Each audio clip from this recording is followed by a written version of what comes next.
What up, everybody? I am your host, JP, and this is my co-host, Josh. Hey, everybody. And welcome back to another episode of the Filmbros podcast.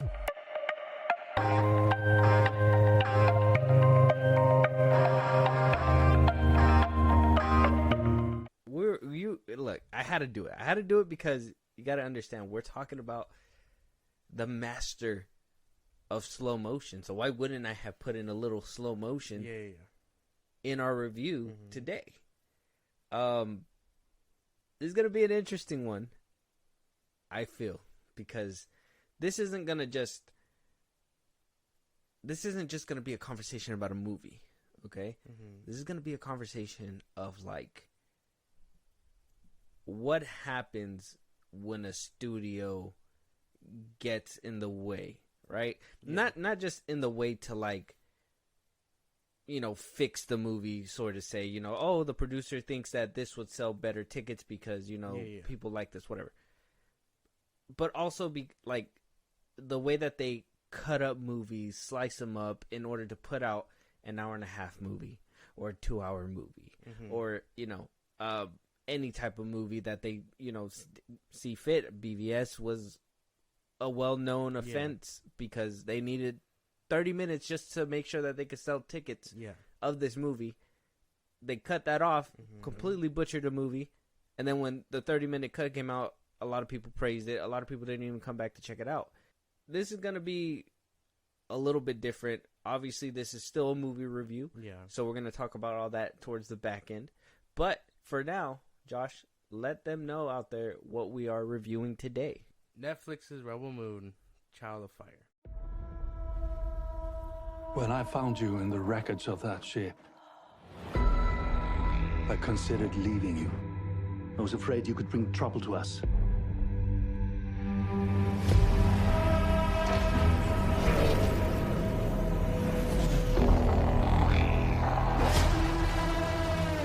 What do you think they want? Everything. It is on Netflix. You guys heard that right. Zack Snyder has apparently signed a deal with Netflix. They've given him creative control and let him do whatever he wants. He has this Army of the Dead series. He produced the Army of Thieves movie.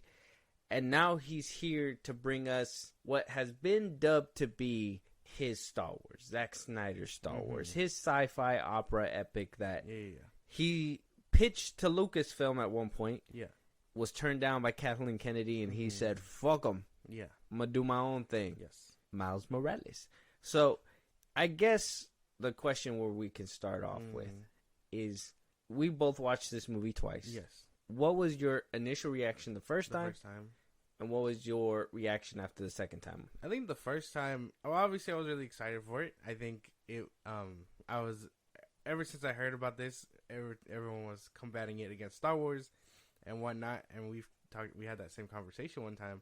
But I was really looking forward to it, just to see, like, a new universe, something that we haven't seen before. It's a brand new idea from Zack Snyder. It could have been a new idea from anybody, but, you know, he's been on this little like path of just creating new shit simply because he can. Like the zombie movie, I forget the name of it at the moment. The one Army of the Dead. Yeah, and then Army of Thieves. Like, he's on his own path of just creating new shit, which, I mean, is not a bad thing. But this movie, I was really excited for it. After watching it, I was kind of like, okay, I think it was good, but I think I needed that second watch to really solidify my thoughts. And it was a really good movie, regardless. So after the first time, I was on shaky ground, and then second watching kind of solidified everything. Your voice kind of went high pitched there.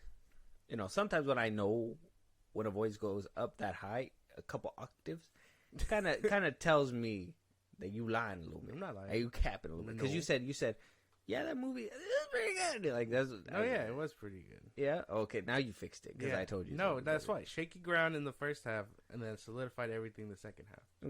Okay. So I watched it twice. Yes. Both times to me, and this is gonna be an interesting conversation now, hearing what you had to say, because I do not feel this movie was good. I do not feel as this movie, and I'm saying feel because, and I don't want to use feel because I think that means that I'm playing feelings involved, and I know this movie wasn't good.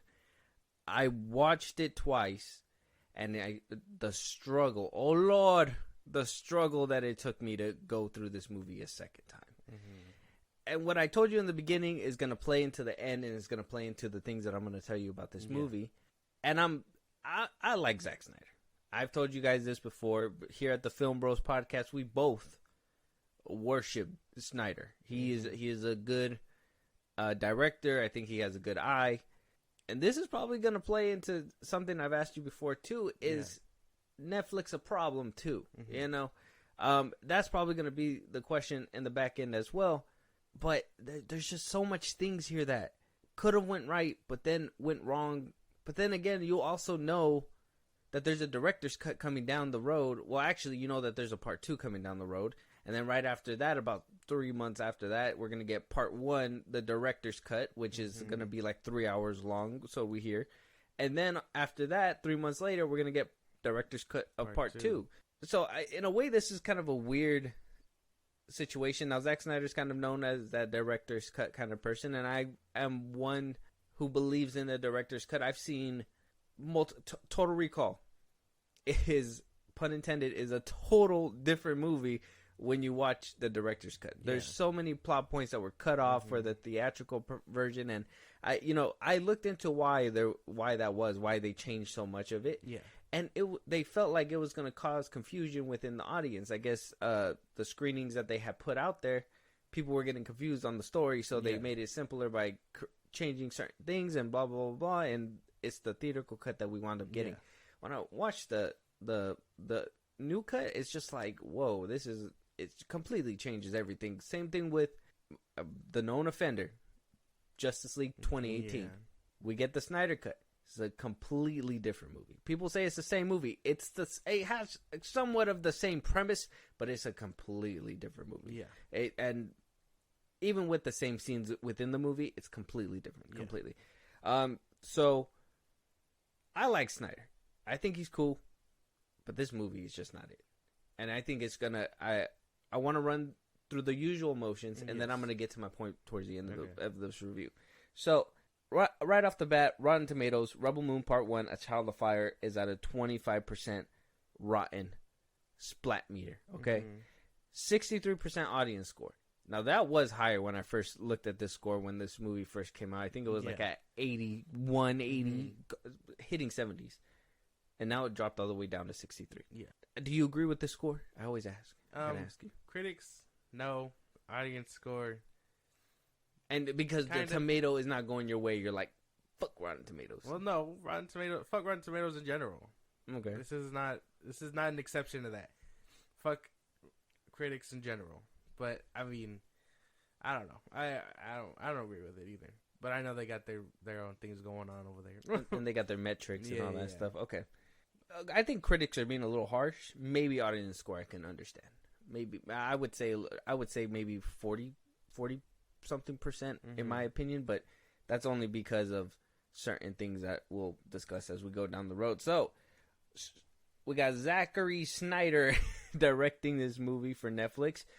Sophia Boutella as Cora, Digimon Hansu as Titus, Michael Guzman as Gunner, Ed Skrein as Atticus Noble, Bayduna as Nemesis, Ray Fisher as Bloodaxe, Charlie Hunnam as Kai, Anthony Hopkins plays Jimmy the Robot, very good, Staz Nar as Tarak, so on and so forth. We got a Rasta in this movie. It's a very big cast for a relatively long movie. Yeah. How do you feel like this movie handled its cast, its characters? And I guess that's where our first conversation. Well, let's. Can you run down the movie first before you answer this question? Cora, the lead, basically. She's a soldier turned farmer after living the life that she did as a military woman. She decided, fuck that, and decided to go her own way. That is until the peaceful farm she is on gets raided by Imperials? The nobles. I think that's what they're called. Oh yeah, nobles. The nobles. I can't remember the actual bad guy's name at the moment. He's leading them, their general, Atticus Noble. Noble. Okay. Yes. Atticus Noble leading his men down there to be like, hey, hard times for us. The rebels have been kind of damaging our food supply. Can we borrow some of yours? The village head tells him no. He basically demands that they give him their surplus. Korra's like, fuck this. Fuck these people. I'm going to recruit rebels to fight against Noble and his men. Or the army, what do they call it? Though I'm trying to remember. The Slain King's Army. There you go. Yeah. What do you call it? So she forms the rebels. They go through. Actually, the whole movie is basically her recruiting, and then a big fight scene against Noble and his men at the end of the movie, and sets up for part 2. Yeah, and that's basically how it goes. So, what do you think about the characters, stacked cast, how they handle it, how the runtime handle all this? Runtime, I will say, kind of played a part. I think that they can, as much time as they did spend on characters, there probably could have been more. Like Jimmy kind of just gained sentience and fucks off. I wish we would have seen more of him. The soldier dude who was helping the girl kind of fucks off too. Yeah. After they were just trying to show him that he was heroic. I know. I thought he was gonna stick around more too. Korra. I really like the main lead here. She does really well. Like she's great. And then her co-lead, can't remember his name. Yeah, that's gonna be a running thing. I can't even lie to you. They say his name like relatively enough. He gets his own kind of development. She kind of steals the show, kicks ass, as Zack Snyder usually highlights with female protagonists. She recruits him. She goes to recruit another warrior, Katark or whatever his name was. Can't remember his name. Sorry. I'm like really fumbling trying to read over. Tarak, yes. He was a prisoner. She recruits him first. Her and Gunner are on the farm. She's basically the first one that she brings around with him, and we find out that he's in love with her at the end of the movie. That they didn't really play on that either. We know that he kind of cared for her, but not much love there. Well, they kind of hinted at it when he was like staring at her in the beginning, and then never really talked about it again. And then they kind of, I was like, yeah, that was. I think they give every character here kind of like their moment to shine, and we get to learn what they're about. The general, we know he was a Titus. He was a fallen general. Noble, again, that's the main bad guy, Atticus Noble. Mm-hmm. We find out what his story is all about. We find out Korra's whole story. I think the ones that were probably wasted potential were the blood axes, basically. Mm-hmm. Him and his sister. It's Ray Fisher's character and his sister, played by Cleopatra Coleman. Mm-hmm. Those two are the only ones where I feel like they lack development, but everyone else kind of got their time to shine. We kind of knew what everyone else was about. And then Jimmy, like I said, he kind of just fucks off. At the end of the movie, that's the robot voiced by what's his name? Anthony Hopkins. Mm-hmm. Yeah. But I think the ones to stand out were probably Noble and Korra, for sure. The characters, like Jimmy, I thought he was interesting. And yeah, I really didn't like that he fucked off. And the fact that he was kind of like the last scene to be shown, and we really didn't see anything from him. It was kind of like, well, that was a big WTF he had his whole moment. self journey, and that nobody saw. Yeah. And I will say, I don't know how I feel about Korra. I don't know how I feel about her acting. I'm not sure if maybe they cut some things out. There was a lot of laughable moments when she was out, and I'm sorry that I did that to you. I know our first viewing together, I kind of laughed a couple times, and that wasn't on purpose. It was just more like it just came out of nowhere, a couple of things, and I was just like, well, that wasn't serious at all. So Korra, with her, like, there was, like, the whole packing the bag thing, like, she was packing forever. Like, I don't understand what was going on there, packing her whole life. But, like, when she was giving out those lines, I was just like, you're saying words, but I'm just like, you're making it really hard for me to want to listen to you, you know? And then, I liked Kai. Kai was cool. Even with his fucked up accent. Charlie Hunnam's character, Yeah. like his accent, like I thought he was pretty cool. You kind of got the gist that he was. I mean, he was along for the ride since the beginning, and so willing to just want to be shoved in there. So, like, nobody really asked him to be there. And then when at the end they were kind of hinting at the, you wanted to be. Oh, spoilers, by the way. Sorry, guys. I apologize. But the title should have said spoilers for sure. No, it's gonna be a fat warning. Sorry. But so by the time that reveal happened, when he was like, "Oh, so you're begging then?" Yeah. And it was kind of like, "Well, we get it, so it's fine." Everything else just kind of followed suit. Like first, they went to that bar place. They were looking for Titus. Yeah. And then they don't go for Titus. They were like, "Hey, we're gonna recruit other people from different planets." That sounded scary. Whatever that alien bug was telling me. And then they went ahead and recruited all these other people, which, first of all, the Tarek scene was just totally unnecessary. I about had it with that scene because I was like, it was so fucked because I was watching it the second time. And when he's having that like moment where he's like flying and he gets hit and then the bird just says, fucking hit that wall. And it was like, it just came out of, it was just like, okay, so you just wanted a moment where he could have went and he jumped and did that leap thing or whatever that we seen in the trailer. And I was just like, that was kind of like forced in my opinion. And then that whole scene was just kind of forced. I really didn't understand the whole, like they could have easily just took him. Well, yeah, but it was meant to be like a symbolism for like freedom. Spreading their wings type of thing. Yeah, we could have jumped this old man. It could have been a done deal. I understand the metaphor. It was just pointless in the movie when...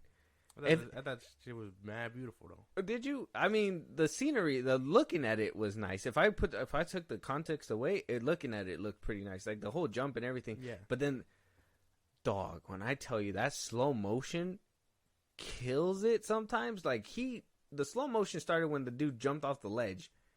And it went all the way till you landed on the motherfucker. And then it was, then he went. Like, I get slow motion. Slow motion makes shit look cool sometimes. But you don't need that shit everywhere sometimes. And so then we move on. And then they go, okay, do we go get Titus now? No. We're going to go get the swords lady. The one, which, by the way, that whole scene didn't really, like, I kind of understood it the second time around. I was like, okay, well, she was trying to do it peacefully without having to cut her up. And then eventually she was like, well, now I got to cut her up. So that's why she pulled out the blades. I told you in the first view, and I was like, that was pointless. She could have done this from the beginning. Like, why did she wait so long? So I kind of understood where that part was. And then, oh, dude, the moment that just made me not like her, and it was cringe, and it was just like, it. And maybe you didn't understand the reference, or maybe you didn't hear it, but as soon as she was like, oh, what did she say? She said, you didn't even describe the scene, man. You're just going straight for the quote. The scene that after she killed her and she was gonna get the kid back, and he was like, "Oh, you did it," and then she was like, "No." Oh, don't praise this. Yeah, this could easily be any one of you. James Cameron ripoff, man. Fucking. Oh no, we don't tank for this. This is sad and sad only. You know what scene I'm talking about? Yeah, I know what you're talking about. Okay, so I'm like, why did you just rip off James Cameron, bro? Zachary Snyder, you are way better than that. That was a complete blatant ripoff, and I was like, that was just, in my head, I was like, that is just dumb. Yeah, well, we knew nothing about her, and the first thing we see her is in an elevator, get into this battle that we're supposed to care about, and then she says that? I was like, man, no, bro, I don't know. I mean, do you have anything what I've been saying? I mean, it's different. Like, I understand what you're saying, but it's different in the context of the movies. In Avatar, he was killing animals that didn't need to be killed. That was just nature happening, basically. Natural selection. Here, her concept was like, holy shit, you shouldn't praise me for doing this. It was a whole thing about revenge and vengeance being different and whatnot. That we had no context for. Revenge and justice being different. We call it, well, yeah, we had some context, so we call it, she was, the spider lady was like, hey, what do you call it? I want revenge simply because of what happened here on the planet that forced me down here so my eggs can't hatch. The lady was telling her, hey, justice isn't the same as vengeance or revenge. So, I mean, I understood the context there.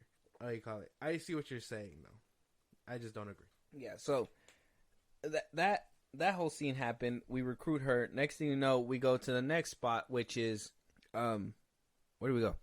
No, she goes to get Titus. No, but something happens in between. Noble in his scene. Oh yeah, the whole Noble thing, and then they go get Titus. No, I feel like they pick up one more person. No. You sure? After because it's her Gunner. They go to the bar. They pick up Hunnam's character, and then they go. That's when they go pick up what's his name with the bird. Mm-hmm. Her with the sword. She tells them where to find him, and then, they go get Titus. Okay, so she already know where to get Titus. And they completely, the guy who was saying where the planet he was saying that it was dangerous, that he's the most cunning person out there. You know, the stories that are told of Titus, whatever, like that, it's a whole Colosseum planet. It's dangerous. Yeah. Last person that went looking for him died. They just fucking walked up in there. They said, hey, it's fucking Tuesday. I'm here to pick up Titus. And then on top of that, it wasn't even a fucking. And I get the whole bit washed up, and you know, we were expecting this warrior, and we actually had to bring the. Yeah. Corny when you don't know anything about him. Like you're explaining to me. Why are you explaining it to me when you could be showing me? Mm-hmm. Right? You could have showed me why he doesn't want to fight anymore, and you can have built towards that. But this movie was just so overstuffed with a 2-hour runtime. It had no time to breathe to tell any of those things. This movie was just so bloated that these characters had no development. They barely had anything. And they felt the need to tell you every single time who every single character was. They talked about him in the middle of the movie, and then Noble, at the very end of the movie, when he has them all trapped and captured, decided to tell him again one by one. And I was just like, well, I mean, we already know who they are. What are we doing here? I mean, I don't know. I don't feel that way. I actually really like Noble's character. Now that you mention it, like I really like him as a bad guy. He was the only one that got some kind of development. Oh yeah, and I enjoyed him too. I like Ed Skrein. I like him as an actor, and I really do like him as his character. I wish he would have had more screen time. I think Cora had great. We'll be right back after these messages. Have you ever wondered why so many sitcom characters deliver babies inside elevators? Or how on TV a second blow to the head can reverse amnesia? Welcome to the Sitcom Study, the podcast where we break down 4 sitcom episodes that share a common trope or cliche. So if you want to critically examine how Carlton lost his virginity, or discover how sitcom kids mysteriously age several years between seasons, or dissect the sibling bond between Blossom and her brother, Jonathan Taylor Thomas, look up the Sitcom Study on any podcast app. Wasn't Joey Lawrence Blossom's brother? That was a test, and you passed.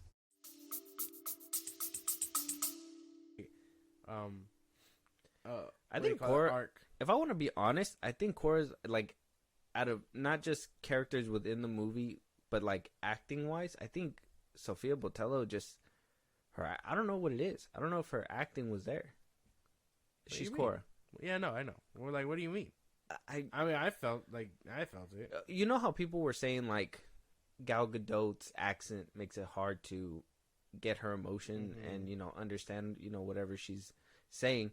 With Gal, I feel like she can portray that, and she emotes and she does all these things. Yeah. I feel when she does it, she over-exaggerates with them. And I understand that she played more roles in the background, secondary. I think she played the villain in The Mummy with limited screen time, and she was very scary. And then in The Kingsman, she played the girl with the broken feet, or with the knife feet, that she was stabbing people and slicing them up. Mm-hmm. And she was pretty serious, and she was fine, but didn't have that much talking, but her emoting was great. Yeah. So I don't know if this one, she just felt like the pressure and it was just too much, but like some of the delivery that she was doing, it just didn't sound like she was trying. It just sounded robotic sometimes, and I was just like, I don't feel that. I feel like she delivered like almost every line pretty well. Like I don't think there was like any moment where I wasn't like believing what she was saying. What about that scene in the beginning when she was telling him, like, I know I'm a child of war, but where she's explaining her backstory? Yeah. No. I was like, you're a child of war. her whole story right there actually like pulled me in. I wasn't like feeling that. I wanted to be pulled in, but she just the delivery was and just even off. then, like the whole scene, the whole backstory to her, where she was like in war, describing how they like manipulated her to like find a partner or whatever to care about, to fight harder. Like, yeah, no, I think she did well. I think in the cutscenes she did really well. I think in the cutscenes, but she didn't talk in the cutscenes. She was emoting. I think in the cutscenes she did fantastic. So you're telling me just her lines every time she talks? She's the main actress, dude. That's what I'm saying, though. Like, I don't believe that, no. No. But that's what I'm saying is that her talking lines were bad, but when she was doing other things, it was fine. In the war scene, even that scene where like she was like when she lost her man and everything, and then they're going for the little slow-mo jumps and everything. Her emoting's great. I think she can like emote the shit out of things. I think she could tell this whole story if she was mute, with the way that she was able to with the way that she was able to like emote throughout this movie. Yeah. It was the talking that it just seemed over the top sometimes, and then it didn't seem like she was putting enough effort in sometimes. Yeah. So like I don't think her whole performance was trash, but I think her line delivery was not there. Okay. Yeah, no, I don't think so. I don't agree. I think her, Noble, and the few people that we did get all kind of did their own thing here. I know what's his name, the one that played Titus, Digimon Hosan. He was going through it about. He was talking about what we talked about that one time, about how he doesn't feel respected or whatever. And like, I mean, he did it to himself regardless. But I mean, he did kind of good in this role. I think he didn't do anything. He stood up straight with his chest out, and then they went to go fight. He didn't do anything in this role. He had no lines. Oh my goodness. He had like 3 lines. I kid you not. He did nothing. He did not. Like, I was waiting for him. I thought when we first watched the movie that he was going to be the first one there. He wasn't even there till the end. And he literally, he was like, go away. And she was like, well, we need you. And he was like, no, you don't. Go away. And it's like, and then she gives him this big ass speech with her fucking line delivery that you know that I was just talking about. Think about that. And he then proceeds to not say anything, but just stand up very straight. And then heroic music plays behind him. And then we move on to the next scene. So I was just like, you know? No, I don't. No, yearning for more. I don't know what that means. Well, I would have wished we had more, right? Runtime, I can tell you, does affect it though. Well, 2 hours is a lot of time. Well, yeah, we're going with this. You want to continue? Like, yeah, I'm agreeing with you. Oh, I thought you were gonna back something up. I thought that something else was coming. No. So, that has to be, I guess, with character wise too. I also think Ray Fisher as Blood Axe did terrible.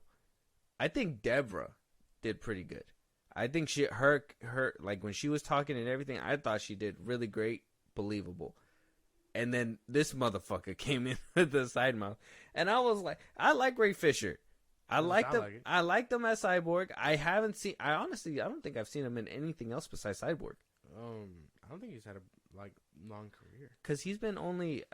After everything happened with Warner Brothers and he decided to out them. Yeah, he basically got blacklisted. I want to say he came out in that NASA movie. The one with the 3 women that are the 3 African American women that are scientists. No, he hasn't had a long career. No, huh? So the only Justice League movies. I thought he did great as Cyborg.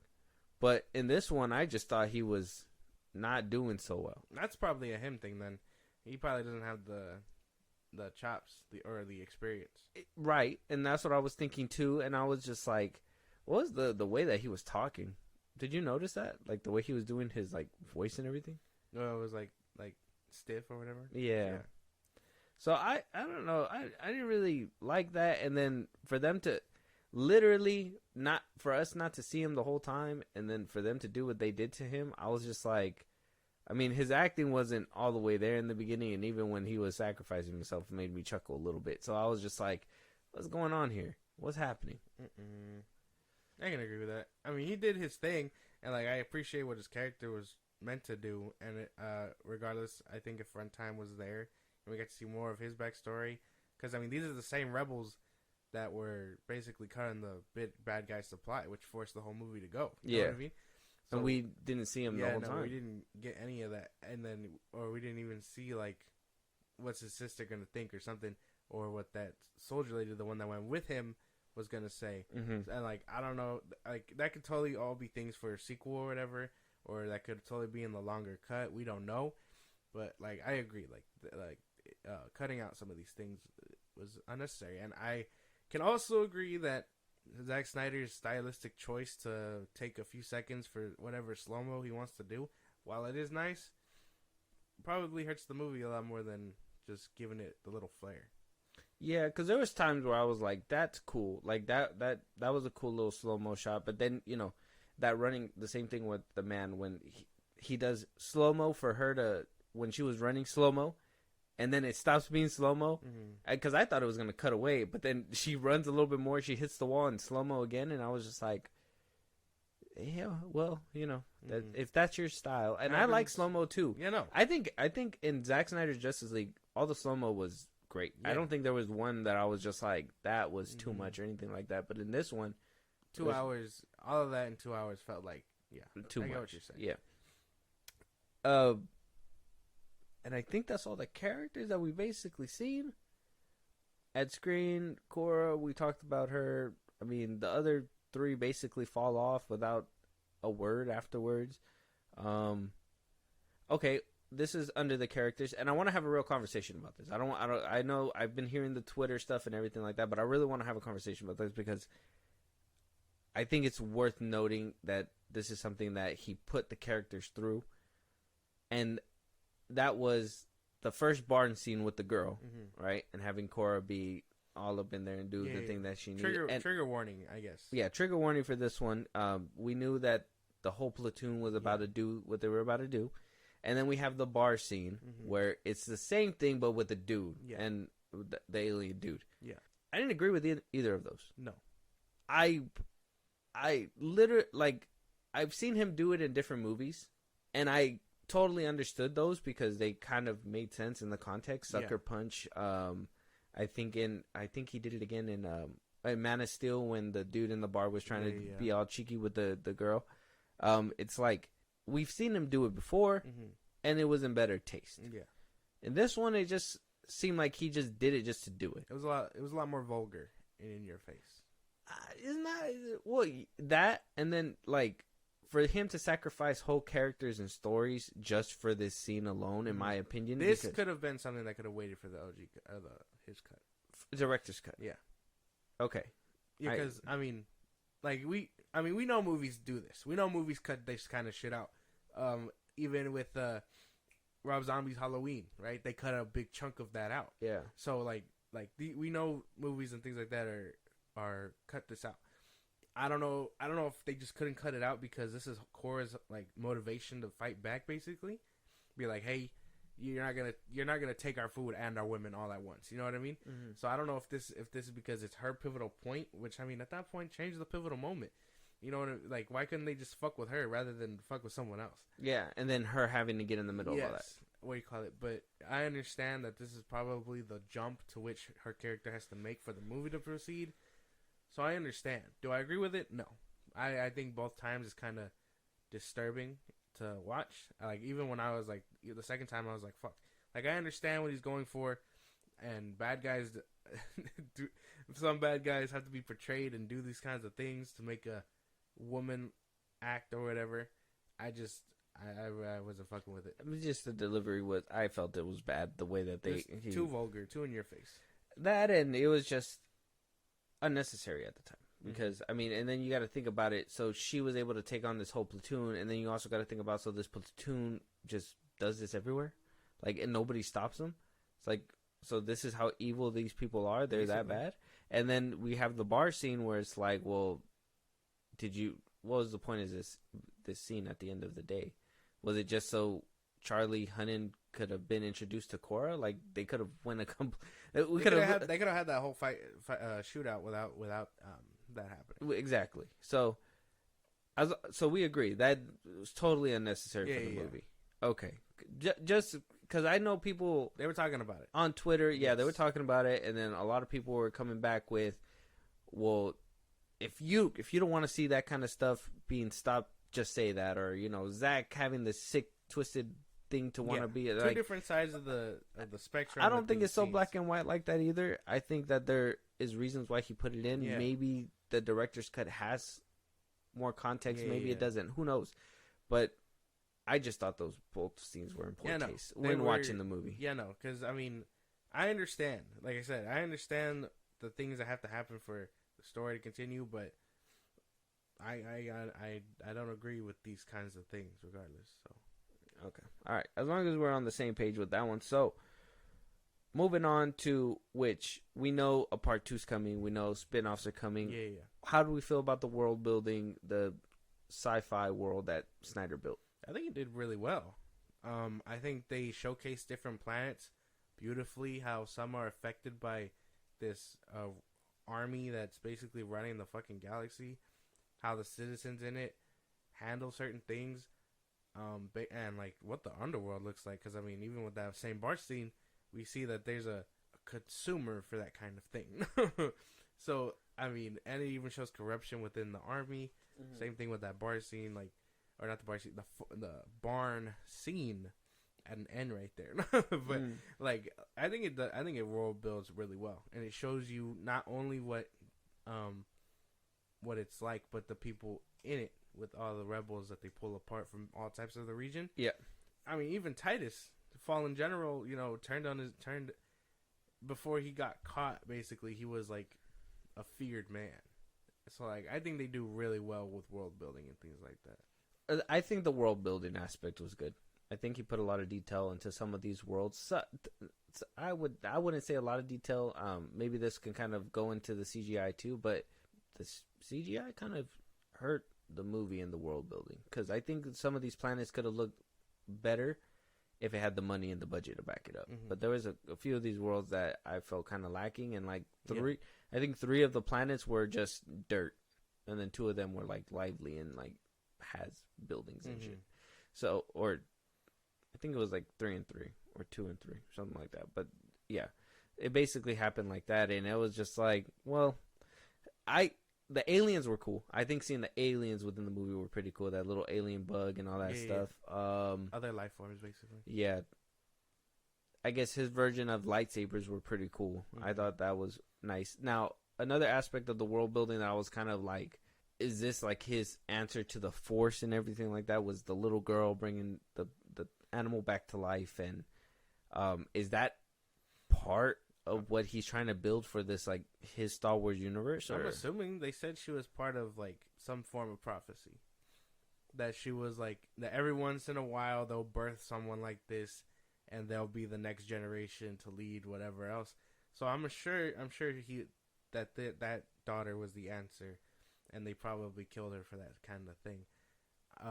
I actually really like the royal family. The fact that they explained all that, they had their own kind of like thing like that to lead everybody before they turned bad. So I kind of enjoyed that too. So yeah, I'm assuming that's the answer. Okay.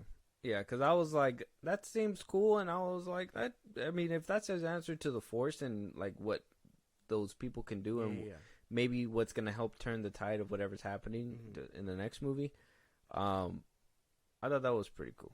I didn't have an issue with that, but I was kind of I think that it kind of intrigued me a little bit. So world building was okay. I thought it did really well. Yeah, like I can't even like deny it. You don't think CGI kind of hurt it just a little bit? I think CGI. I mean, if we're talking about it, doesn't really. It of course it hurts it in the fact of like, hey, that doesn't look A1, but I mean, I guess that comes with the territory. So I mean, since we're leaking towards it a little bit, since we can agree the world building was kind of there. Yeah. CGI, how'd you feel about it in this movie? It was here and there. Some scenes look more polished than others. I hated that scene with when they went to go see the blood axes. That like the ship flying through that whole place. I was like, this looks like the ships in space did look kind of funky half the time. That's one of the issues I think that comes with the Netflix. They just don't have the things for all these grand ideas, rather than like a normal studio would have. But yeah. I think some of the CGI was real hit or miss. Because I mean, I think some of the scenes where what's his name was flying on the little bird looked cool, and then you'd cut to a ship in space, and that looked like Play-Doh. Like, you know what I mean? Yeah, and then what was that other scene too? I thought the scene where she was fighting the spider was pretty cool too. Yeah.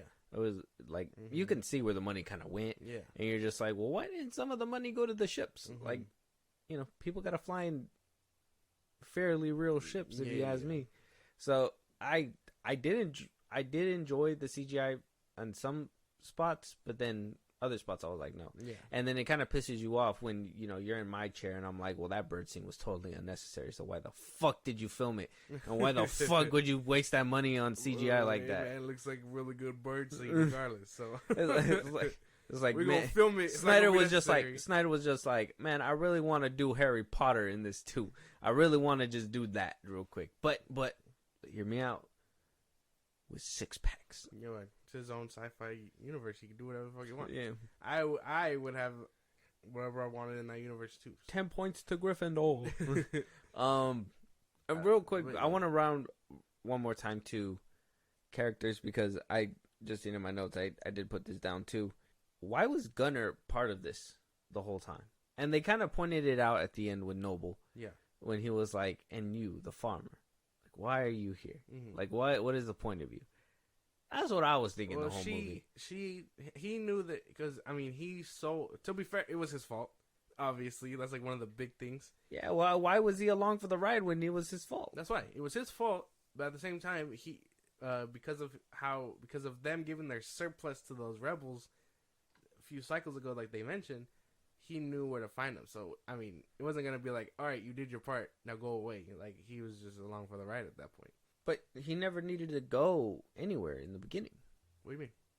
The dude that they were like, you know who Gunnar is, right? Yeah. That's the guy that she's like basically started everything. Yeah. He didn't have to go anywhere. Well, no, but not only was it his fault, what do you call it? He knew the connections to find like Titus and all the rebels and all that. Oh yeah, because his informant was informant was there, and then when his informant gets taken away, he's just like, oh well, fuck, and then she drags him into the bar, he gets harassed, and then we meet Charlie Hunnam's character, and then at that point it's like, why are you here? Well, yeah, and then he tags along regardless. Yeah, okay, yeah, because I guess that makes sense for some parts of the movie, but then the rest of it, I'm just like, he still was there for a longer time than what I would have thought he would have been. I would Noble, and I'd be honest too. I thought he was gonna bite the dust. Him being the one who has started it all, at least to give you that cliffhanger of what's gonna happen in the next movie. And kind of just he's the love interest. Can't have anything happen to him. Not yet, anyway. I guess his whole arc comes to a circle. I mean, he mans up and shoots Kai. So that's true too. Yeah, maybe some context behind it, but I mean, I guess being along for the ride was fine. I guess it wasn't. It was just more. He was just there, I guess. And I was kind of like watching the movie towards the end, and I was just like, "Why are you still here?" I looked at him, and I was just like, "Why are you still here?" And so that's why I wrote it down. But I guess you made it make sense for at least a part of the movie. And I guess if they can't, if they're not like, "Hey, man, we're gonna go make a stop to drop you off," I guess he has to stay. I mean, and even then, think about it. At the end of the movie, they weren't supposed to fight where they were supposed to fight. They were ambushed. So, I mean, I'm sure if they would have made it back to the planet, they would have been like, hey, you did your part, man. You're not a soldier. Go crop something. I don't know. No. Yeah, go get the cream of the crop, if you will. Something like that. But, I mean, I think it makes sense. What about cinematography? How we feel? I think some scenes were beautiful. I ain't gonna lie. Some scenes were beautiful. But then some scenes were CGI cheeks. We got to say that. Yeah. I can admit that. Even his slow-mo stuff looked like, again, really good. The scene where she's fighting in the fucking barn and the camera's up and she's doing her fucking thing, beautifully done. Oh, that wasn't a scene I thought it was beautiful. It was really good cinematography. No, a lot of cuts, and that's where like I said, that's PG-13 rating, and I hated that shit. That was one of my things too. I was like, it could have looked nice if we would have sat with it a little bit more, but it was just kind of like. Bing, bang, boom. Like, hey, we gotta move to the next scene. Because like I told you, swords cut people. The PG-13 rating hurt it for sure. For me, anyway. Because I was like, the blood should be here. But like, I would have loved it 10 times more if I would have seen blood. But because PG-13. You don't see even that like shit. bloody movies. When a woman's kicking ass, I'll see, but I don't give a fuck. But when it's Saw and you're like, I'm bleeding, They're screaming for his life. It's not gonna work. It's not the same thing. But I think this movie was beautifully shot. Some scenes suffer from CGI, but I mean, we can have a whole argument about CGI fight scenes looking terrible, but we're not gonna do that. Yeah. I thought it looked pretty. I thought it looked good for what it's worth on some scenes, and then some scenes, yeah, it was wonked up. But you said fighting. There wasn't a lot of fighting in this movie, but what do you think about the fight scenes? I think for what we had, it kicked ass. If I'm being for real, a lot of it looked really. The good. barn scene was kind of meh, and I like that one. I would say the one with the spider was pretty decent. Like that one was good. The gun shootout in the bar looked cool. I do like, and this is probably part of the world building. I do like when the blasters shoot metal or like something that's not human. That shit kind of turns into sludge, like hot sludge, and then when it like penetrates somebody, it's like a beam of hot. Yeah, I was like, that's pretty. Way to cauterize the wound. Yeah, that was pretty cool. My thing about that though is because I seen it and I was like, what is Jimmy made out of that? Like, he's indestructible to that shit. Like, I imagine it'd be hard as fuck to kill him in battle. Probably, but then how did they get their sling, the sling keen? You know, that's for part 2 or the director's cut. But Like, I like that's what I mean. So they shot him and it kind of just bounced off. I'm like, what's it gonna take to kill that motherfucker when we see that? But yeah, I think a lot of the fight scenes were really good here. Even the last one where she's fighting Noble, like she kicked his ass. That shit was cool. Yeah, same thing too. Just a lot of cutting away. Probably what you're saying, PG-13. Like she broke his arm and then snapped it back and then broke it again. Then It's like, damn, bitch. Kicked his ass, dude. That shit was cool. Yeah, it was pretty nice.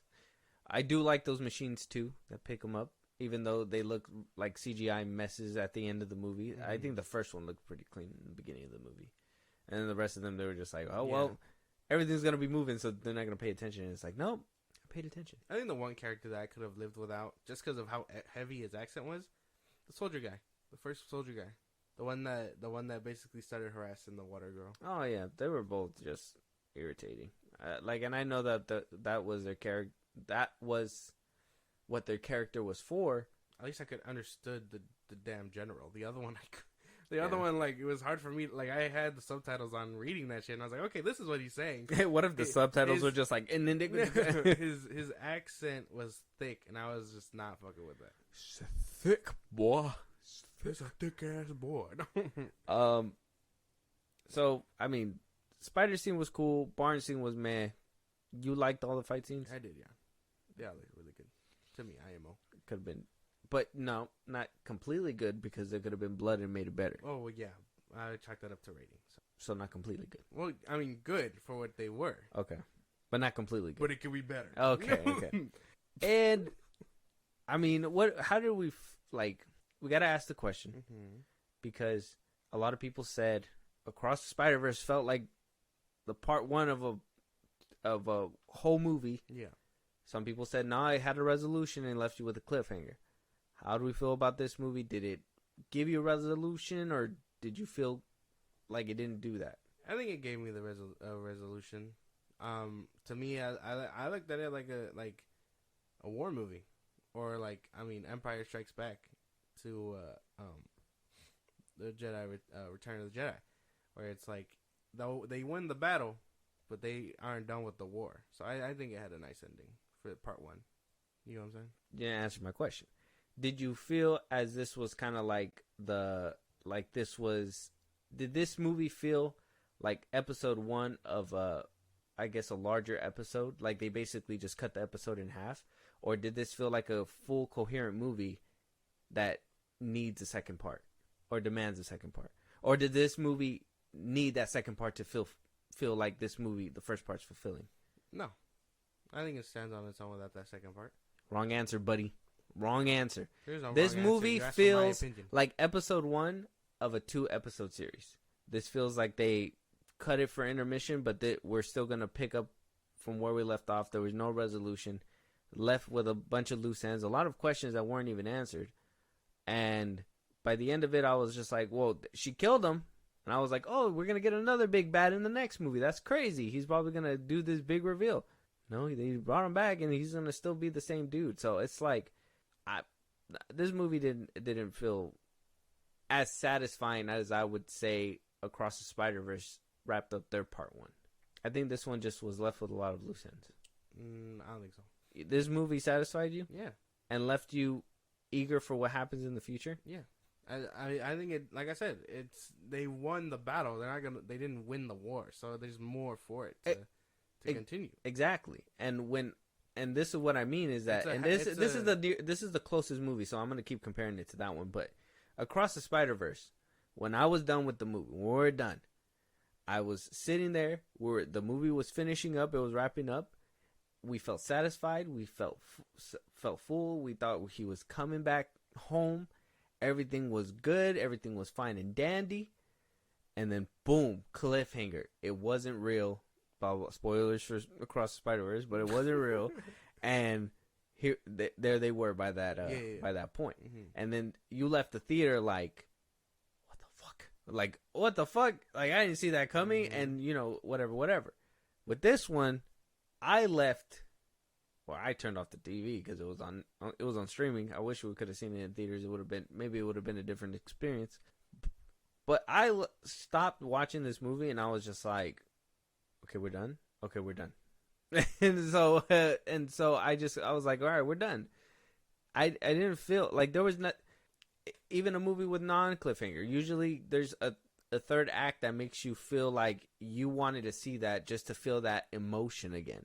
To feel that tension again. Mm-hmm. Nothing. I would even say that fight between Cora and Noble had no feeling, no tension, because they didn't even know who they were till the very end. And all of a sudden, we're supposed to care about their history. We care about their history. She kind of said that he adopted her and built her up, and she was hiding from him or whatever, and blah blah blah. But it's like they didn't really build anything up. Not for Noble, from her dad. Oh, the dad. The dad that he tells Noble, "Hey, I need her alive." And whatever, and that sets up the sequel. Yeah, there you go. You see, so like, I mean, I felt fulfilling. That gives the bad guy motivation for the next movie. Goal for the next one. But either which way, there was no history between Noble and her. So there was just like, oh, I'm just trying to beat up the first boss to get away from him, but then we're gonna send the same boss back. I mean, he knew who she was, by he called her out by her warrior name or whatever the fuck. At the very end of the movie. Yeah.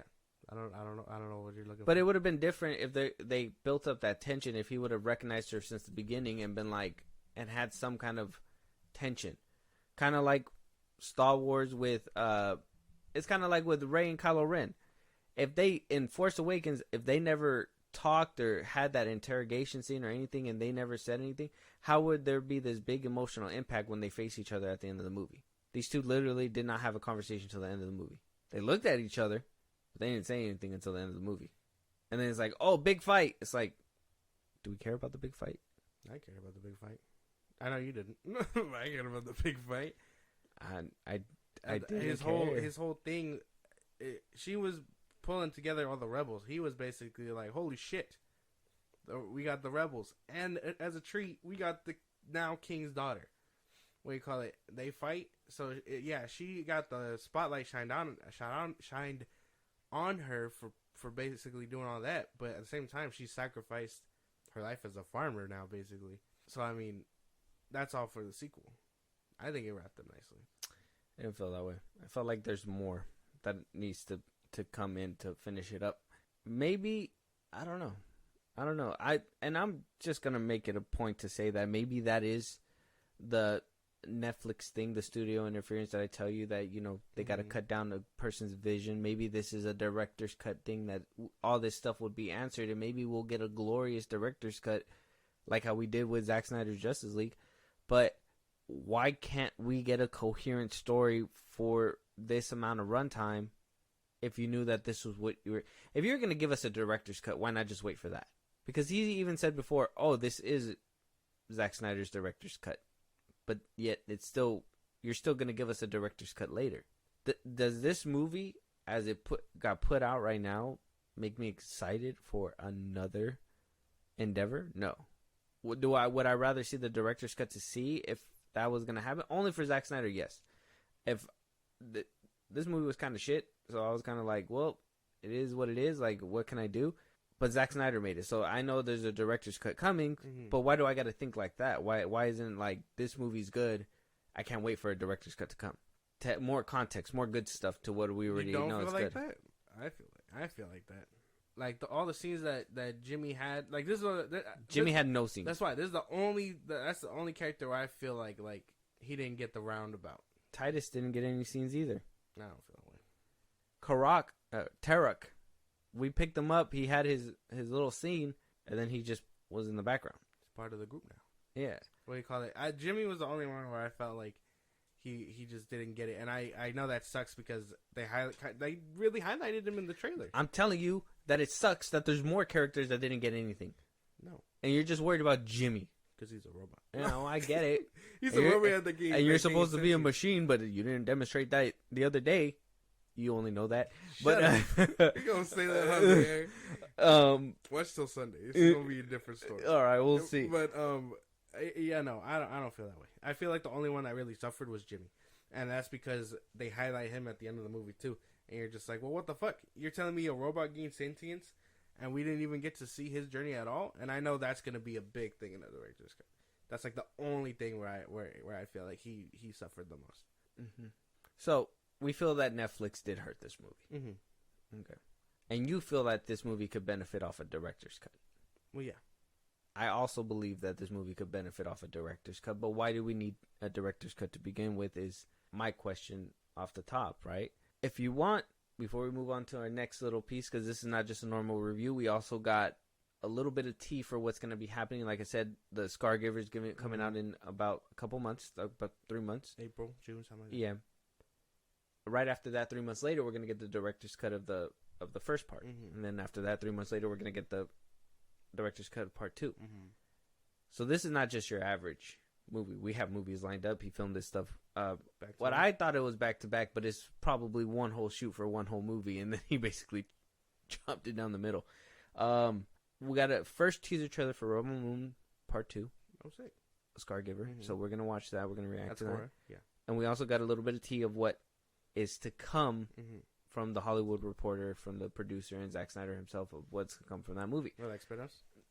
Not spin-offs, but what we would see or what to expect to see in Scargiver. Okay. So, if you would kindly summarize what you think of this movie, and then give me your rating. 10 being the best, 1 being the worst, 5 being in the middle. Okay. I really like this movie. I think, obviously, runtime hurts it. I can agree with that. I think Zack Snyder's stylistic choices to add in slow-mo eats up runtime as well.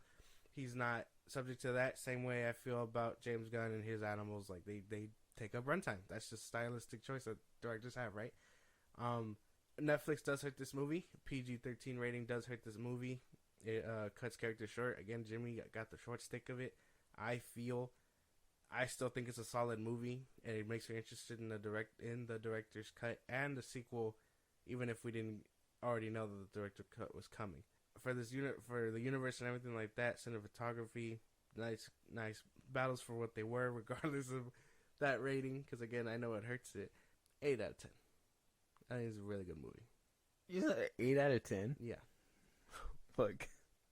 I want to start a new game. What do you think my score is? Yeah. You're gonna give this shit like a 4.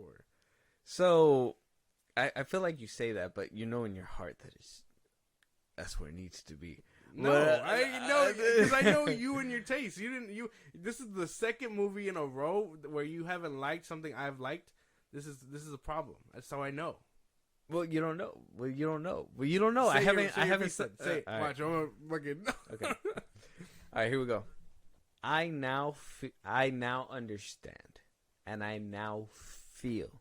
I can say, and I get what people meant when they said Zack Snyder stole my DC and completely thrashed the characters. When I heard that they were comparing this movie to Star Wars, I think the first viewing, I was just like, this isn't fucking Star Wars. It was the biggest insult. And I'm a Star Wars fan, so toxicity's there already.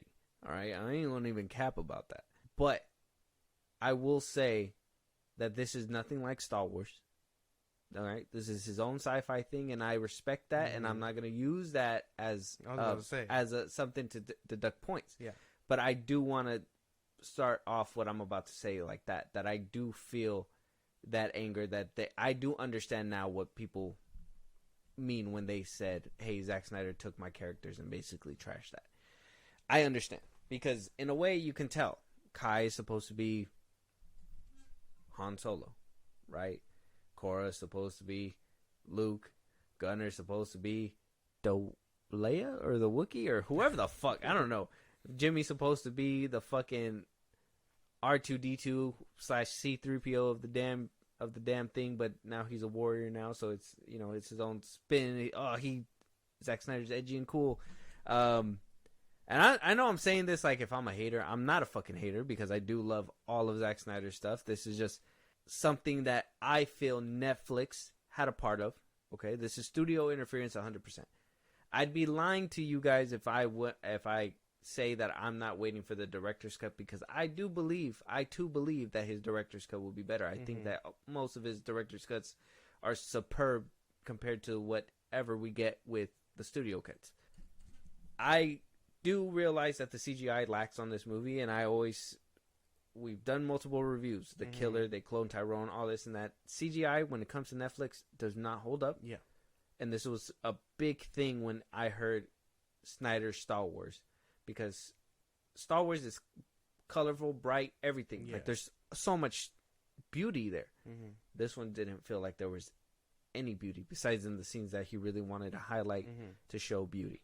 I enjoy this movie for what it is, but it doesn't scratch any itch that I had this year. I was expecting high hopes, high praises from this movie, and this movie let me down so hard. And if Snyder knows that this isn't his true vision, and this isn't something that he should have said from the beginning, we're going to put this out, but wait until my cut, or maybe you can't undermine whatever Netflix is doing. I understand that too, but this movie just wasn't good for me.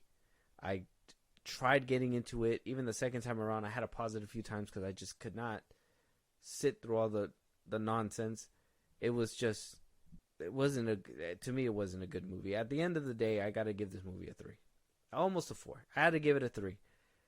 It's barely passable. The editing is crap. The runtime, for as big as it is, we hardly get any kind of conversation between anybody. And the conversation that we do get is all exposition that's being fed to us like a fucking funnel. Like it's not even like spoonfuls. It's like they put the funnel in my mouth, and Snyder was like, "Here, try this. Like, keep taking these words." And it was just too much. I do hope that the director's cut comes out, and I do hope that it's better. Will I see the Scar Giver? Not until the director's cut.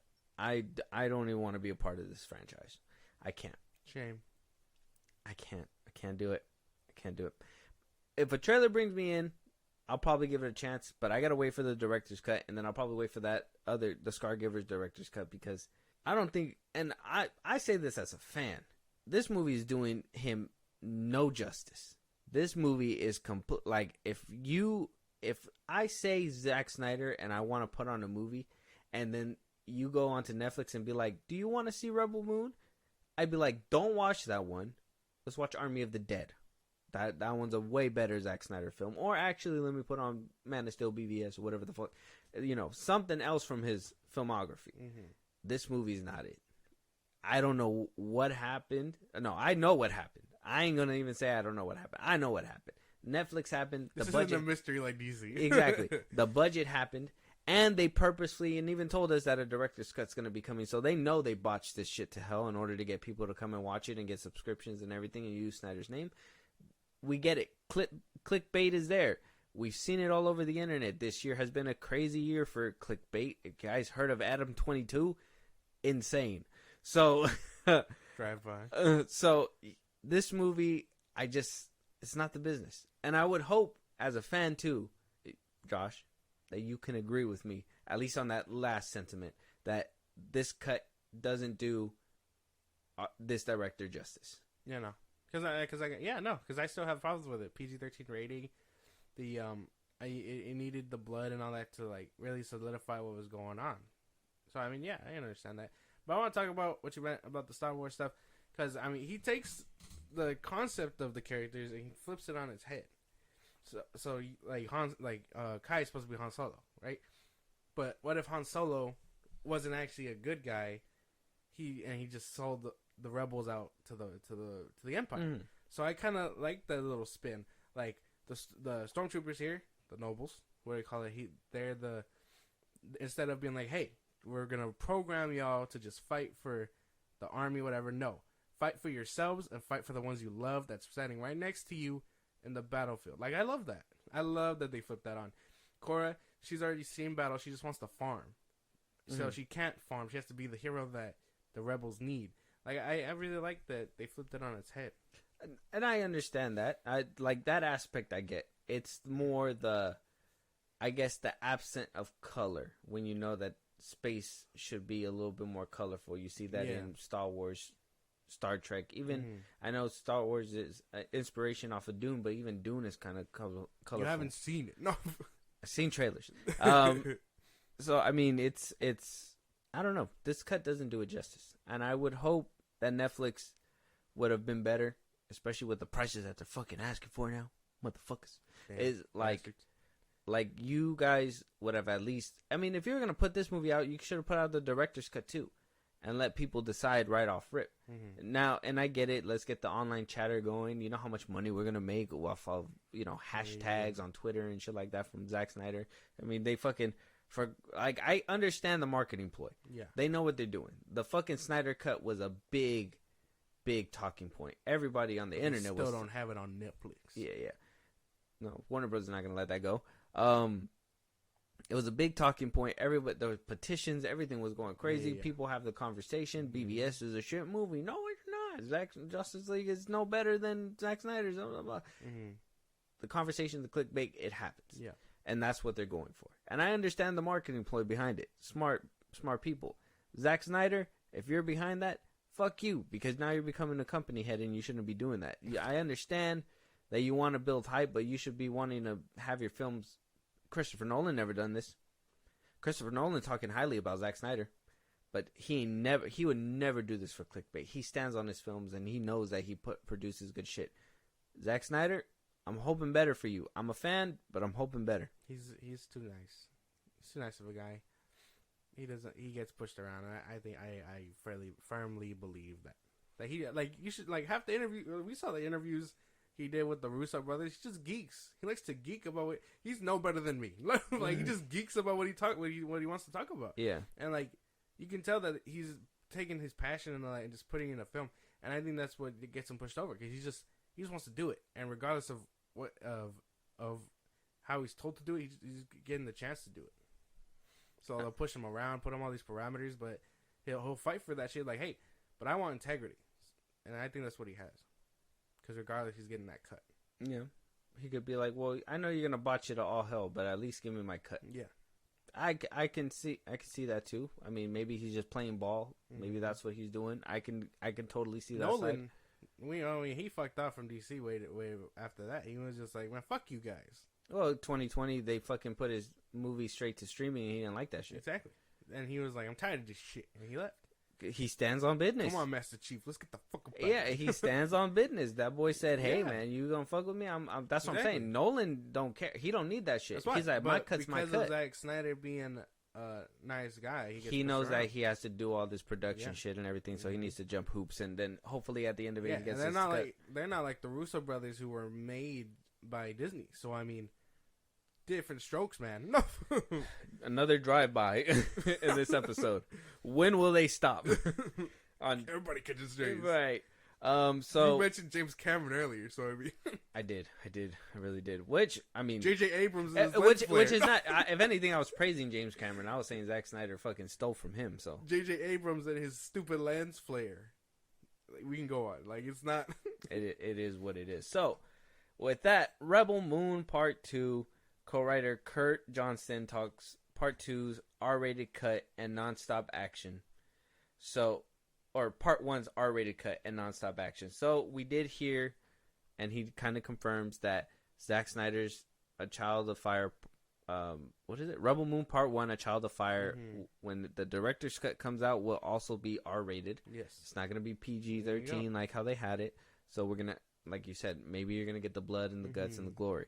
But Part 2 is not going to be like that. But he's saying that there's going to be nonstop action. Now, I mean, if we're going to get the same action that we got in this one, this is what I mean by maybe we want to wait until a director's cut. Right? Mm-hmm. So...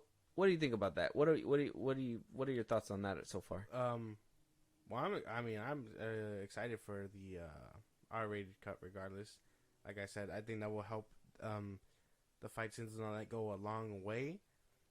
I'm excited for that. As for Part 2, I'm not too sure. I mean, we know the PG-13 rating will probably hurt it again in fighting and all that aspect, but if the second one will cover it up, I don't see why not. Or the second director's cut will cover it up. Yeah, so I mean, we the director's cut is going to be coming down the line.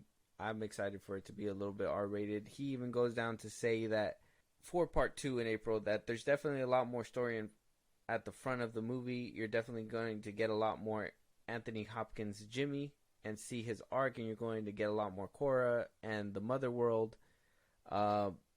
You're going to get a different introduction to Noble. You're also going to get different introduction to some smaller characters like Arius Sky Yang, who's the Motherworld soldier that defends the character of Sam in the granary.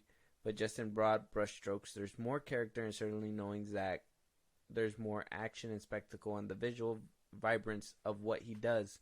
So it's a nonstop action roller coaster ride of twists and turns, and the ending is spectacular. Sounds pretty exciting. I'm in it. I'm in for it. After the first one. And this is what I mean too, right? That this movie was all front end. Part 1 was just that. In a movie where you get a first, second, and third act, we literally just got maybe first and a little bit of the second act. And then the rest of the movie, Part 2, is going to be the second act up until the third act of the movie. So that's why we're going to get a lot more nonstop action. We're going to get a lot more fights because all the exposition came from the first one. And if we're getting a director's cut that has more exposition, that means that there's more story to be told in that first half that they had to completely cut down in order for them to. So we're looking at a good 6-hour movie, 7-hour movie maybe. Something like that, yeah. That is just chopped down in half, and then they were like, "Hey, we need to make these halves a little bit smaller," and they went yeah, and chopped it up even smaller. And this is what I mean by studio interference. When you got a quota to meet and you got to make sure that certain numbers are where they need to be, this is what happens. You get a full movie that he couldn't tell apparently in 4 hours. He needed to tell it in 6 hours, and he got it chopped up to all hell in order for it to fit. And what if this is kind of paving the way? Like, this is kind of what came into my head when I was thinking about this. What if this is paving the way of like showing that business does get in the way of an artistic vision? And this is where the fan in me and the Zack Snyder fan in me comes out, where I'm like, I'm hoping the director's cut is 10 times better than this, because this will solidify that business people don't know what they're talking about all the time, and that creative stuff comes naturally, and that this kind of things turn out to be better when the whole story is realized. Right? That's why. I mean, we've had that. Yeah, we've talked about that before. Of course, these studio heads don't know what they're doing. They're just like, hey, this is great and all, and we love that you're having the free time and stuff, but we gotta cut it up somehow and still produce a product. For obviously your fan base is gonna eat this shit up, the 6-hour cut. But we gotta have something not only for your fan base, which is they're obviously still gonna eat this up. They've been eating it up for a while, but for general audiences. Yeah. So hey, general audiences, you get Part 1, Part 2 of Rebel Moon, and for the fans of Zack Snyder, you get Part 1, Part 2, uncut or whatever, 6-hour movie.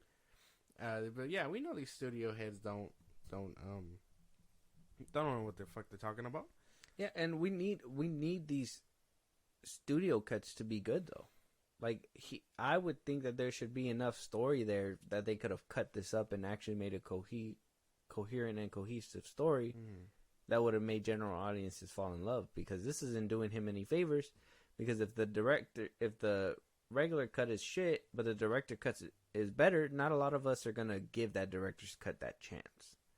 You know? Mm-hmm. Well, I mean, that comes down to like people with movies and stuff. At that point, it's consumer, I guess.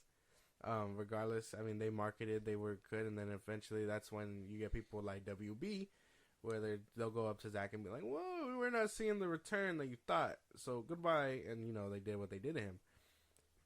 Here, they're willing to play ball but this is what I mean, though.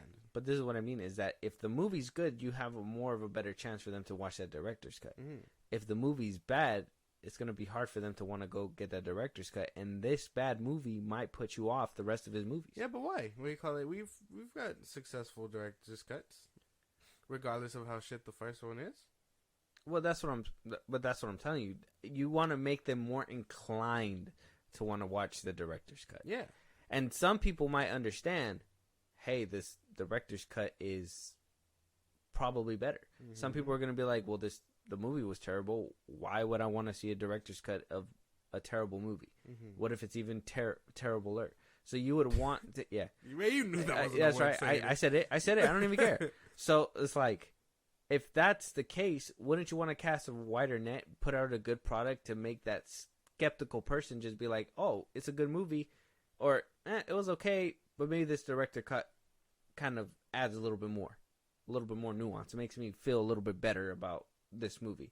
But if you make a completely shit movie where they're just like, hey man, I don't even want to watch this director's cut, now you're losing general audiences and fans.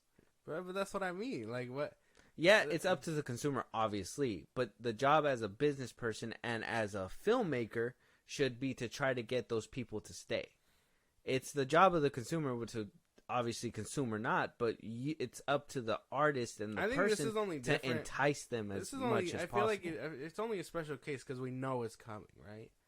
I mean, yeah, exactly. That's why we're having these conversations. That's right. But like, if we didn't know, we'd probably be like, "Oh, that's it, one and done." And then somewhere down the line, 6 months from now, if we didn't know a director's cut was coming down the line, I would have been like, Zachary Snyder, what the fuck were you doing? And what pack were you smoking? That's right. But like you told me Aliens 2 came out or whatever, and then a couple years later, that's when what's his name got to redo the cut. So, like, what stopped people from going back and just being like, oh, hey, Aliens 2 came out, but it's from the guy who did it. And Zack Snyder's Superman, Richard Donner, like, you know what I'm saying? That's what I mean. Like, and Zack Snyder is coming out, and he's going to be doing a better job with his director's cut. Yeah. And that's what I'm saying, too, is that we would go out of our way to watch a director's cut. Maybe not you, me, but, like, Well, no, I can appreciate it. I don't like that drive-by. Because, yeah, I will. Well, fuck this. Have you seen this? I've suggested multiple director's cuts for you. Have you watched any of the ones that I've? Yeah, like the Halloween ones. Yeah. Oh yeah, that one's different. That was for the Halloween. Well, I mean, I still watch them. We watched the Alien one. I have yet to watch Superman 2 Donner cut. Well, because that's the better cut in my opinion. I made you watch the better one. That's why. But that's what I mean. Did you watch the original version? No. To even compare? No. So how do you know which one's superior? Well, yeah, you told me. This is the debate right here. Yeah, well, yeah. Well, I trapped you. No, you didn't. You didn't. How can you believe me? I just said Rebel Moon's bad, and you said it's good. Well, yeah, because it is. You're just terrible. No. Well, yeah, no. But what do you call it? I mean, I'm not gonna not take your word on it. Obviously, if you had more shit recommendations, right. You suggested Renfield. I want to watch Rebel Moon 2, and I'm gonna tell you whether it's good or bad, and then you watch it. You just said you're not gonna.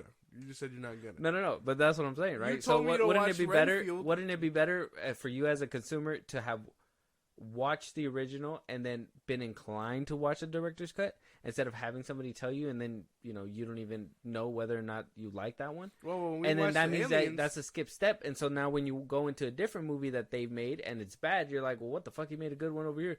Now you're gonna be put onto his director's cuts. But what about the original movie? That's what I'm saying. You got to put out a good product.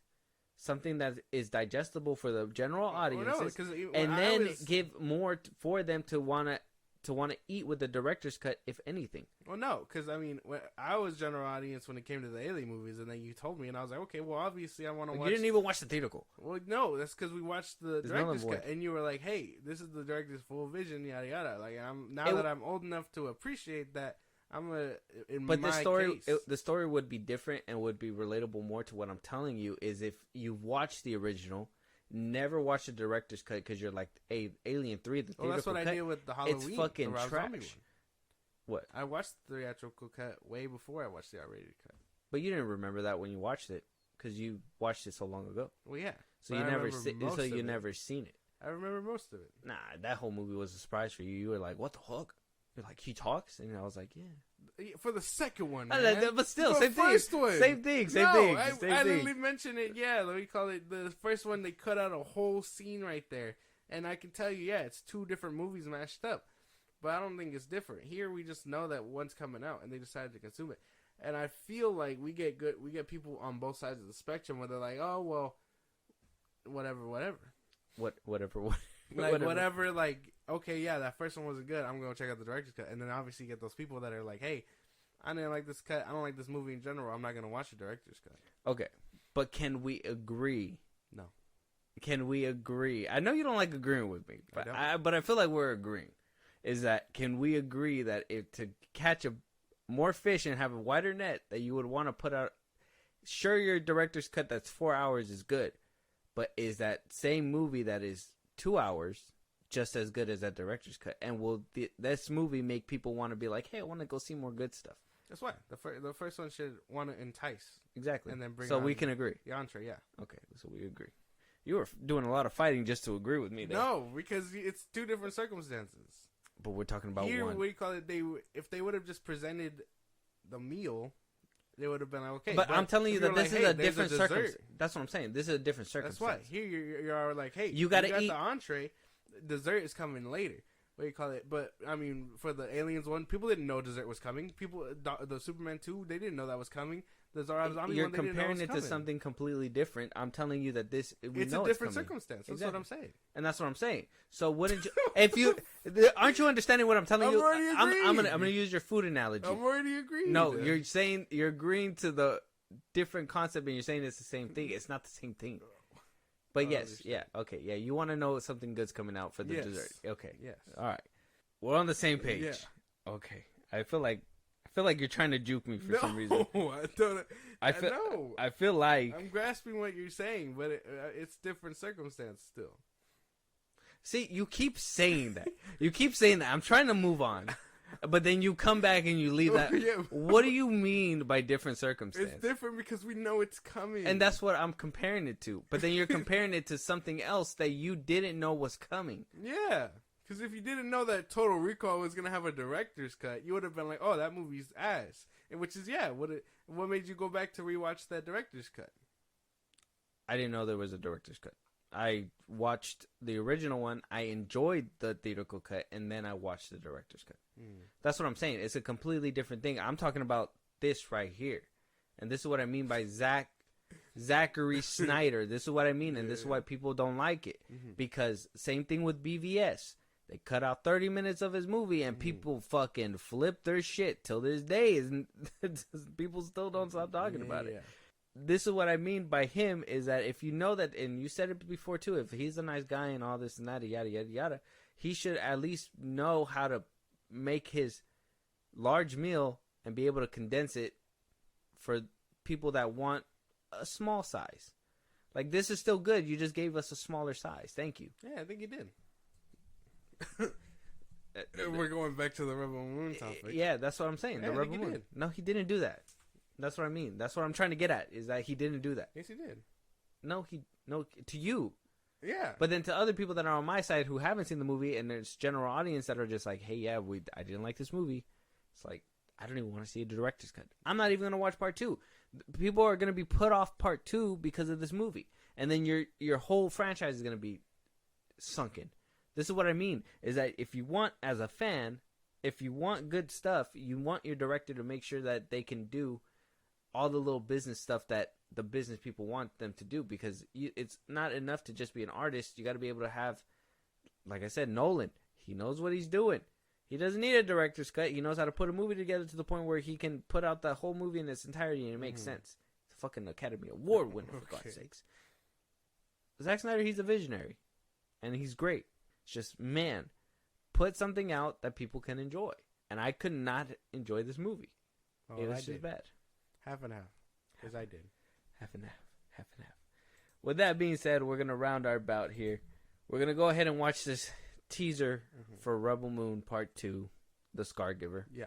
What are you expecting in this trailer? What are you expecting in part 2 to get more of and to see? I guess just, more of, how do I say? I just hope it adds on to the movie, to the first movie. That's it. Since we know we're getting it and whatnot, like I just hope it basically fulfills everything that the first one set up. Okay. I would say, as somebody who really didn't enjoy this movie, and, what I would kind of look forward to is, one thing's for sure is to see Jimmy. Yeah. I was kind of let down when we didn't see Jimmy. I know. And then to kind of see him at the end. Even to waste him like that. Yeah. That But voice actor. especially Anthony Hopkins, yeah. Yeah. And my thing is that you kind of put him in the trailer like he's this big thing. That's there was that whole scene where like all these red lights turned blue. Fireflies or whatever the fuck they Yeah. were. And I was like, well, we have all this beautiful stuff in the trailer that we did not see Yeah, in I know. this All movie. that stuff is probably in the director's cut. Yeah. Which I really think is just misleading, for sure. Like, I didn't like that because you got me excited. Again, we've had the conversation already. I like Detroit Become Human and stuff like that. Mm-hmm. A robot gaining sentience and like learning about life and things like that sounds beautiful. And you rip that away from me, so I'm not a big fan of it. Hopefully, we get to see more of him kicking ass. Yeah, that was one thing for me. I was hoping that we were going to see a little bit more of him. And that Cora, I hope that it's better in the next movie. She seemed a little, like I said, emoting's her thing. Mm-hmm. So I don't know if more action means less talky and more emoting, and we'll probably be like, yeah, caidita más bonita. You will probably be like that. Me, I'm going to be like, well, what the fuck, man? That's not what you're gonna be on my side. I feel like we agree. I feel like you're just wanting to glaze Zack Snyder. I like that. I'm gonna call you out. You're glazing. No, you're glazing. How? 100%. I didn't give this motherfucking movie a 10. Like this movie could have easily been 1,000. No, but no. What do you call it? I understand his problems. I even talked about his style, which I think is obviously gets the better of him. So I understand all that. But I think she does really well acting wise. He just can't help it. He's just like slow mo. If anything, I'm glazing the actress. I'll admit that. I think she does really well. Okay. All right. Well, let's jump into this. Let's go ahead and get into Rebel Moon Part 2, The Scargiver.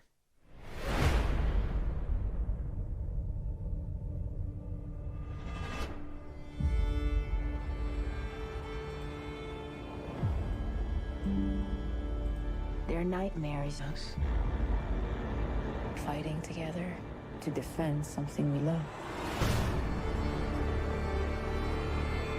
You must know you cannot win. That looks cool. I'm with that. Okay, so that's what I mean, right? Is that we're going to get all of Titus's backstory. We're going to get everybody's backstory in this one. So that means that this movie was just cut down in half. So we were supposed to get more backstory, and it was supposed to be like the mysterious part. See, if this is what I mean, that I think that this movie just needed its part 2. It just needed to be put together because you have this whole beginning that doesn't really have a payoff, but all this stuff is going to be the payoff. So you'll be able to rewatch the first one and then watch the second one, and maybe that'll make more sense, I think. Because we saw that we're going to see Titus's backstory now. Mm-hmm. We're going to see they're going to finally get into war with Noble, it looks like. Yeah. Jimmy's a part of it. He's actually a warrior in this one, so we're not going to see his backstory too much. I'm assuming we're getting that in the director's cut of this movie. Maybe the first part was supposed to be Jimmy's movie this whole time, and it's just gone. I have no idea. What do you make from this trailer? I think it looks good. I can't wait. I hate that you like say that with like a serious face, and you just look at me. You're just like, I can't fucking wait. Well, yeah, no, because it looks good. I can't wait. I think it does everything that I said basically in the beginning. You're not doing your excited dance. What? Or boogie woogie? No, you're not playing my excited music. No, what do you call it? I think it's gonna be good. That looks good. I didn't like the fat ass Netflix logo showed up, but I mean it looks good. At the end or what? Yeah. Well, in the middle. It was like the first thing you saw in like the 10-second mark. That's true too. But it was. I mean, I think it looks good, and the fact that it's all gonna wrap up. I hope we get more. Skeptical for sure. I hope this is a good movie, and I hope the director's cut's better. And I'm hoping that if with this one it makes a complete story, and you could just watch one and then watch the other, I'd be down for that. 2 2-hour movies. That's 4 hours. That's the Snyder cut for me. You know, like I can watch. If it makes more sense, I could watch it that way. But why make it into 2 parts if it's not gonna be coherent? And then on top of that, it's like we still got the director's cuts coming in a couple months after that too. So it's gonna 6-hour movie. That is no longer the Snyder cut. That is something different. He is birthing a new breed, and this is what I mean. Is he paving the way for like people to start understanding like director's cuts and studio cuts are just 2 different things. 2 different things. Well, I think we've always known that. So I mean, I don't have a problem with that. Most people are just gonna see it from him because the whole Snyder cut trend, from the fans and all that. But everyone else, I've seen it online where it's like, why is there gonna be a Snyder cut for everything? This and that, and it's like. Sometimes studios fucking suck, man. Netflix included. And it's just not Snyder cut, bro. It's director's cuts. They've been around. There's so many of them. There's so many extended cuts of the Saw movies. There's no way. Like it makes sense. It's great. There's a director's cut of the Twilight Breaking Dawn. Yeah, so I mean, it happens. This isn't just the him thing. It's only a him thing now because he basically made it and he's popular. getting kind of branded that. That's what I mean. Yeah. It's that. So maybe he's the one who's paving the way for people to understand. Maybe Christopher Nolan giving them hype. He said there's not any sci-fi superhero thing coming out that doesn't have Zack Snyder's influence or something like that. I'm just saying, and that is real. Two goats shaking hands. Zack Snyder is the blueprint. You can't even be mad at that. Nolan said it, and if you have a problem with Nolan, then holy shit, don't watch movies again. I mean, Snyder is the blueprint. Chloe Zhao even admitted to being like, oh, Eternal's inspiration came from Man of Steel. Black Panther, they took his costume design. He is the blueprint. It's just people don't want to admit it because they don't want to. They're just haters. Like exactly. Zachary Schneider has haters, and I am not one of them. But this movie was not good. With that being said, what the fuck? With that being said, we'll have to wait for part 2. We'll have to wait for the director's cuts. Yeah. For now, what do you guys think of Rebel Moon? Did you love it? Did you hate it? Are you guys excited for Scargiver, part 2 of the Rebel Moon series? Are you guys excited to see these director's cuts? Did the first movie put you off? Let us know. Let us know if there's another movie you guys want us to review, a topic you guys want us to talk about, you guys want to support us in a big way, or catch a live one of these days. Josh, let them know. Twitter, TikTok, Instagram at Filmbros Podcast. We post no episodes there. You can just up there for any news or movies you want us to cover. Buzzsprout supports in a big way there. Link is in the bottom of the socials that I just gave you. It's like a Patreon. You subscribe, you help the show grow, and we recognize you and give you perks on the side. To be a part of the conversation on Twitch, that comes back in the new year. We'll be live every Saturday and throughout the week at Filmbros Podcast on Twitch. Subscribe to our YouTube at Filmbros Podcast, and then you can listen to us anywhere you get your podcast at Filmbros Podcast. Spotify, YouTube Music, Apple Podcasts. Check us out. And with that being said, if you guys are listening to this long, go ahead and hit the stars, rate us on wherever you guys are listening on. Leave a review, and we'll talk to you guys on the next one. Talk to you guys later.